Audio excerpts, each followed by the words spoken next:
All right, everybody. Welcome to Rock Titan Live. I'm your host, Scotty J, and I've got an amazing guest with us right now, Neil Fallon of Clutch. Howdy. How you doing, man? I'm good. You know, right before you came on the set, I was like, I didn't expect you to necessarily remember me. But a couple years ago, you guys were out at Chicago Open Air, and I caught up with you in the media tent, and it was like totally impromptu. Wasn't sure if it was going to happen or not. And we were talking about music videos. And I was asking you specifically how you felt about music videos. And I was like, well, ain't my cup of tea, but it's a necessary evil, so I do it. Yeah, I kind of feel the same way. I mean, I think, however, we did find a really good ally in Dave Brodsky, who's done the last few videos for us.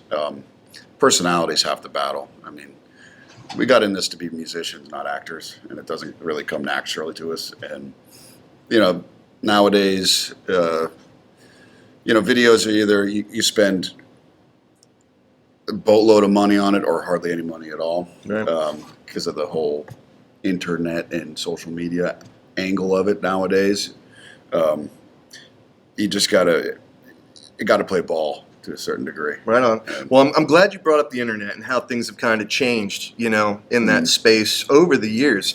When last we talked, obviously, Book of Bad Decisions had not even come out yet, but that's what you were kind of promoting because it was like right on the brink of coming out. Yeah. So now here you are, over a year into it now, promoting that. And all of a sudden, out of nowhere, back at the beginning of the summer, we see a whole new kind of music releases coming out of you guys. Not in the form of an EP, not in the form of another LP, following up from Book of Bad Decisions, but we got the Weathermaker Vault Series. Yep. What that is, to be quite honest, is basically it's a test to see what would happen if we just released music digitally. And we didn't want to do that with new material because that's sort of a sacred cow. We didn't know what was going to happen, so we did some cover tunes, even re-recorded some of our own material that has changed over the years. It's sort of a protected play in that regard. Maybe when we get a dozen of these things out, we'll put it on a physical copy. But the thing is, as much as, I hang out with musicians and people who are music fans that love vinyl and all these things, the fact of the matter is that kids, the younger people, don't give a damn how they listen to the music. Right on. It's totally, you got one of these, right? It's fine. It's crazy. I have a bit of a get off my lawn attitude about it, but I have to, in order to reach people's ears, you got to meet them halfway sometimes. And that's kind of what that's all about. Trailblazing once again, though. I love the idea. I love the concept. I think it's really cool. Now, the thing that's really interesting, and again, I'm really sorry about the passing of Mick, just in the last week. I thought it was really ironic, really, that your third release, from the series that you're working on, just exclusively digital, Yeah, we recorded Electric Worry because it had changed quite a bit. Because when we first... Because on that record, on the performance, on the studio recording of it, we have Eric on harmonica and Rick on keys. Right. And it had changed because then I started playing a solo that wasn't on the record, and the John Paul's drum beat had morphed a little bit. But yeah, getting back to Mick, really came out of the blue. And he was a fantastic musician. Yeah. I mean, you guys released this, Electric Worry on Friday the 13th. Was it? I didn't September even realize. 13th, Friday the 13th. We're not trying to insinuate anything about Friday the 13th because it's not funny, but, I didn't realize that. Yeah, that's nuts. But so, that being one of your biggest songs, definitely, and I meant to open up this interview by saying, bang, bang, bang, bang. I think that would have been a fun opening. Cheesy. You're probably thinking, God, this dude's like a total goofball. But it's our material. But it's huge. It's huge. I mean, that gets the crowd fired up. But before you even put that out there, you had some really, really cool covers. One by Cactus, Evil, and then you did ZZ Top, Precious and Grace. Yep. Those, doing cover songs is a great exercise to kind of expand your musical vocabulary. Because, there will be certain phrases on a guitar that you would never have come up with, and you kind of learn to get into the mind of another musician by learning their material. And Cactus, is one of those. It's kind of like a band's band. Like if you're in a band, you know about Cactus. Maybe the greater public isn't as aware. We've of had them. Carmine on the show a few Awesome. times. Yeah. He's wild. He heard the tune and he endorsed it. I was very, very chuffed. That's awesome, man.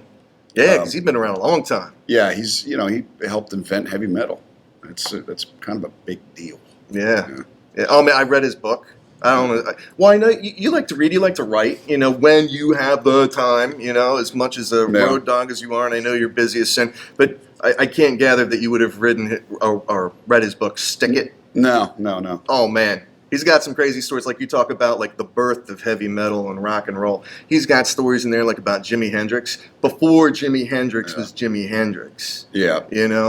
Do you think back, in that vein? Because my God, it's hard to believe that Clutch has been around so long. It makes me feel old when I actually think about it because it feels like you guys haven't been around that long. But like the early '90s, it's like, oh yeah, the '90s, they were like yesterday. Yeah. And it's like, holy crap, 27 years. Yeah, when you go to the liquor store, you go to the beer store, and you have like the age where it's like how old you have to be to buy like tobacco or alcohol, and it's like in the late '90s. It's a bit of a rude awakening. But you know what? I think it's a good thing. Sometimes people say, like, oh, you've been in it for so long. It's like, well, I think that's a point of pride. You got to have it's a mixture of work ethic and luck. I mean, I know there's a lot of hardworking bands that fate just dealt them a bad hand. Right. So the longer we do this, I think the more appreciative we are of it, and the more protective we are of it. It's just it's about the show. It's about what's going to happen tonight. And anything that can compromise that has to go. You got to leave that at the curb. But yeah, man, I didn't think it was going to last this long. Well, I was just going to ask you. I know that. Years. Yeah, I know when you guys first started. You just kind of got together as a band, and the other guys were like, "Oh yeah, we want to be rock stars for like ever," and you're like, "Whatever." But here you are. You've made a career out of this, man. How many people get to do what they love and make a modest living doing it? Yeah, it's in the great scheme of things, there's definitely much more disagreeable ways to make a living. Right. And I'll be honest, John Paul and Tim were those guys in high school. They're like, I'm going to be in a rock band. Right. And he was like, yeah, right. Yeah. And I was, sadly, I think I kind of bought into the line that got beaten into my head from my dad. It's like, that's not a legitimate career move. And to this day, I still think he thinks like this. I'm just kind of like avoiding adult responsibility. That's so funny, man. You know what? It's been a great education. We get to travel the world, meet people on a real level, not on a tourist circuit. Yeah. And the most priceless thing is when people say like, oh, your music got me through this a hard time in my life, or it was the soundtrack to my summer, or to be able to bring joy to a complete stranger. There's only a few gigs in this world that gives you that blessing. And I know it's hard rock and heavy metal, and it could be aggressive, but it accomplishes the same thing as some religions do, I'm trying to think of it. Well, just anything in entertainment. Entertainment at large. Sometimes I think we cheapen the word entertainment. It thinks it's a cheap word, but I don't think it's cheap. I think it's priceless. I should have said artist. No, I think they're interchangeable. Well, because as a musician, or as a painter, or as an actor, actress, I guess athlete wouldn't be an artist, depending on how you look at things. They are truly an entertainment professional athletes. Yeah. But you're leaving a legacy, is what I'm getting at. Like long after you're gone, Clutch Records and Clutch music is going to be out there for the masses to consume. Like your great grandchildren will be like, that was my great grandpa, kicking ass, That's kind of got. Do you ever think about that at all? Yeah, I didn't, when I was in my early 20s, because no one thinks about that in their early 20s. Sure. I'm no different. Right. Then you become a parent, you start thinking about your own mortality and like what kind of example you want to give. And it's not only that, it's like if our music influences some young musician who goes on and then he or she creates music, it's sort of like you're throwing a stone in the pond and those ripples go out. You don't know where they're going, but they're going out. And that's very gratifying. And no one wants, immortality. No one wants to be immortal. That would be boring as shit. Says you. Yeah, no, I hear what you're saying though. But that's a really good point, and that's a great segue into something else I wanted to talk to you about because, with the song "Precious and Grace" by ZZ Top, I know that's a band that's had an influence on you as a singer, as an artist. These guys have been around 50 years, man. Yeah. They're celebrating 50 years. I guess I want to make this a couple of different parts. One, what are your thoughts on, ever having the opportunity to tour with these guys? Because you don't know how long they're going to be touring. I think it would be an awesome ticket for Clutch and ZZ Top. That would be like the arena sellout of sellouts, man. That would be freaking sick. And second, can you see yourself, I'm projecting a little bit, but celebrating your 50th anniversary with a Clutch out on the road? Well, to answer your first question, sure, we would love to tour with ZZ Top for completely selfish reasons. I don't know how practical of an idea it is. It's like you see a band like Metallica or AC/DC or ZZ Top. No one's really giving a shit about the opening act. You might, but I think the general population that's going to see a band of that caliber is just interested in that band. What about Knotfest that just came, that had been going on? What about it? Well, like you're talking about no one cares about the opening act, but then you have something like that where you have Volbeat and you have Slipknot and you have Gojira. That's true. I mean, that's true, and I'm not saying that's written in stone, but I think if you know what you're getting into as a festival, there's certain expectations. Sure. So you go there maybe knowing that you're going to get exposed to something new. Okay. Having said that, if we got offered to tour with ZZ Top, we would definitely say yes. That'd be sick. If it means an uphill battle, we're no stranger to that. I mean, we've done that with Iron Maiden, and, Slayer, and Marilyn Manson, and that's where you find unique fans. Well, so now I'm completely contradicting myself in what I said 2 minutes ago, but hey, that's life. But that's why I brought up that fact, because Slayer, they're riding off into the sunset. They're making this their last tour, and to my knowledge, there's not anything wrong with anyone. They're making this their last tour. Kiss is another one. They're like, you know what? We're all 70-ish. Yeah. We're done, And they've been going since they were really young bucks, like yourself. So I guess to go back to that second question, can you see yourself still touring, for like a 50th anniversary of Clutch? Sure. Yeah? Yeah. I mean, I don't know if we would road dog it like we are now, but I mean, I just saw last weekend, I saw King Crimson. Okay. And they're doing their 50th anniversary tour, and it was amazing. Yeah. Granted, it's not like, Robert Fripp isn't asking people to do a circle pit, but that's not why people are there. Sure. Yeah, that's awesome. So you guys are still, at this point, supporting Book of Bad Decisions, yeah? Yeah, I guess you could look at this tour being sort of the final official U.S.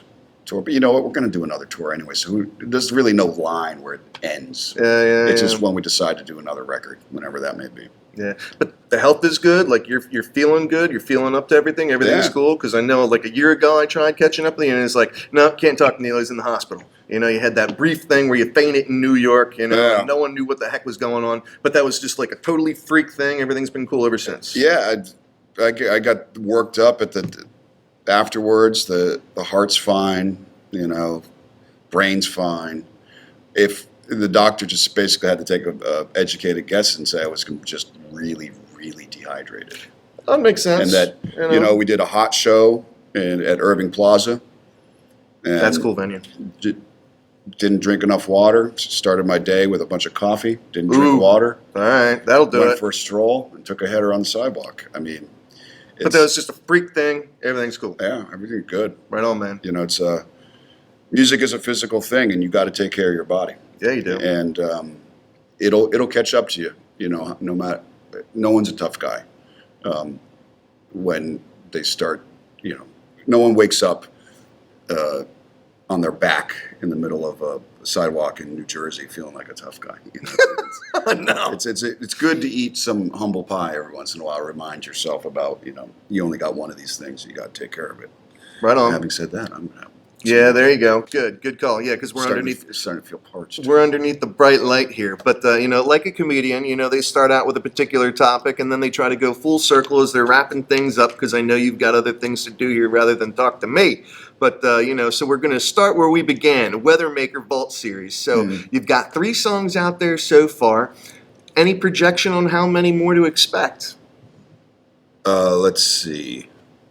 We've got another one getting released in November, and we just recorded a bunch more that'll be probably released after the new year, and then we're going to take off 3 months at the top of the year, and I would suspect at that point we're going to start seriously thinking about new material.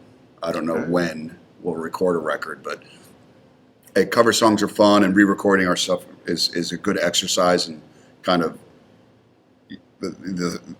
it's a bit of a cliche. You don't know where you're going if you don't know where you've been. Right on. But it's good to examine those things. But I find it personally much more gratifying to write new material. Sure. I think that's what we're going to do. Well, what you're going through right now is more or less like maybe a more interesting version of just greatest hits. Like everyone always, bands that are as many albums deep as you are, they'll throw like a compilation together of all the greatest songs from all the greatest albums. You're just simply actually redoing some of them and then doing some covers. So, and it's also a practical reason. Like those first records of ours in the '90s, we don't own the master rights to. Really? Yeah. So when you sign with Columbia, or you sign with Atco East West, they're going to own those things until we're dead and buried. Oh. So I'm not saying we're going to re-record Transnational. But we can pick and choose these songs here and there, and then we do own those master rights because it's our recording. So there is a business purpose as well as an artistic one. That makes sense. You got to, being our own label, we have to. So when you put these things out, they're basically free. I mean, sure, you're playing for Spotify, but on YouTube or what have you, to try to keep the boat floating takes a bit of hustling here and there. Right on. Well, tonight, all right, before I let you go, you were with Lion Eyes, King Snake, and then you hit the tour trail. You get back on it with Dropkick Murphys. Yeah. How's that been? We've only done 2 shows, but it's been fantastic. Awesome. Their crowd's great. They put on a phenomenal show, and it's going to be a good tour. Yeah, right on, man. Right on. Well, everybody, I'm Scotty J, a Rock Titan. We are here with Neil Fallon of Clutch. We're out.